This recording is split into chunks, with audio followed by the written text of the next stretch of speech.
Do you think we should wear our seatbelts? Nah, seatbelts are for chumps. No, we're. Seatbelt works.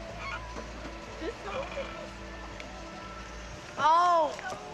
Yeah, boy!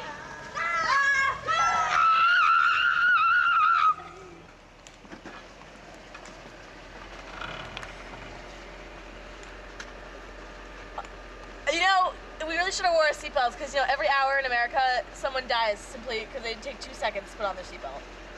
6 out of 10 children who died in car accidents were unbelted. Got one. Are you okay?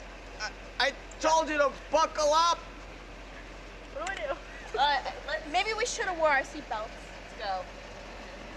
Seatbelts are for chumps. Oh my god, that looks horrible.